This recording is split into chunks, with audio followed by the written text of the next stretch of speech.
ప్రపంచ రంగస్థల దినోత్సవం వాళ్ళ రామానాయుడు గారు సినీ పరిశ్రమకు ఎంతో చేశారు. ఇవాళ ఇన్నాళ్ళు ఈయన ఈ కళామంటపాన్ని గురించి ఆయన చాలా బాధపడేవారు. ఇది ఆఖరికి కార్లు పెట్టుకోవడానికి పనికొస్తుంది వెంకటేశ్వరరావు, ఏదైనా నాటకాలు అయ్యిందని.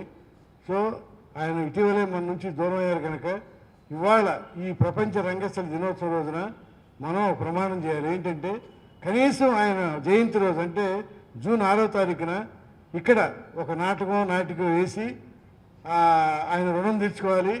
ఈ దినోత్సవం సందర్భంగా మా నటీనటులందరం ప్రమాణం చేస్తున్నాం. ప్రపంచ రంగస్థల దినోత్సవం అనేది ప్రతి కళాకారుడికి సంక్రాంతి లాంటిది, ఒక పెద్ద పండగ. ఈ పండగకి కేవలం రంగస్థలానికి సంబంధించిన వాళ్ళే కాదు, సినీ టీవీ నటులు అందరూ కూడా దీంట్లో భాగస్వాములే. ఎందుకంటే రంగస్థలం అనేది ముత్తైదు అన్ని కళలకి. ఈ రోజున కళాకారుల ఐక్యవేదిక ఈరోజే పుట్టింది. నేను ఏదైతే కళాకారుల ఐక్యవేదిక 16 మందితో స్థాపించానో 18,000 మంది సభ్యులు ఇప్పుడు భారతదేశంలో అతిపెద్దది.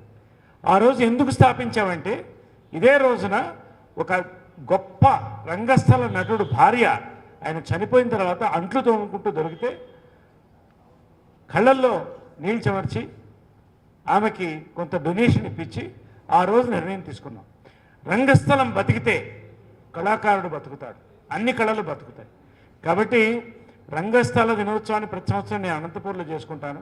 ఈ సంవత్సరం పెద్దలు వెంకటేశ్వర గారి నేతృత్వంలో, పరచూరు వెంకటేశ్వర నేతృత్వంలో సినీ టీవీ కళాకారులతో ఇక్కడ వారు తీసుకున్నటువంటి ఈ యొక్క అద్భుతమైన నిర్ణయాన్ని అభినందిస్తూ ఈ రోజున రామానాయుడు గారు అన్ని కళలకి వారు ముందుండేవారు.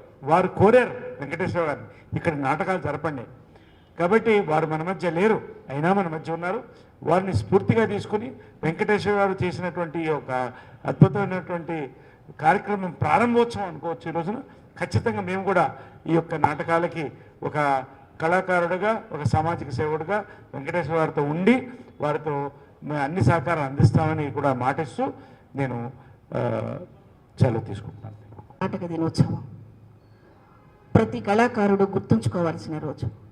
ఎందుకంటే ఎంతటి మహానటుడైనా నాటక రంగం మీదే ఓనమాలు దిద్దుకొని ఆ నాటక రంగం ఒడిలోని భాష నేర్చుకొని, అక్షరాలు నేర్చుకొని, అడుగులు నేర్చుకొని ఆ తర్వాత సినిమా రంగానికి వచ్చిన దాఖలాలు మనకి రామారావు గారి దగ్గర నుంచి నాగేశ్వరరావు గారు, ఆ కోవకు చెందిన చాలామంది గొప్ప కళాకారులందరూ నాటకరంగం నుంచి వచ్చిన దాఖలాలు మనకున్నాయి. రామానాయుడు గారు సినిమా ప్రొడ్యూసర్ అయినప్పటికీ కూడా మా నాటక రంగం మీద ఎంతో అభిమానం, ప్రేమ కురిపిస్తూ పరుచూరి రఘుబాబు స్మారక కళా పరిషత్ నుంచి చాలామంది ఆర్టిస్టులకి చేయూతనిచ్చి సురేష్ ప్రొడక్షన్స్ ద్వారా అందరినీ పరిచయం చేసి ఇవాళ మేము సినిమా నటులం అని చెప్పుకొని ఒక అర్హతని మాకు కలిగించిన రామానాయుడు గారి పేరిట ఇక్కడ కళ్యాణ మండపం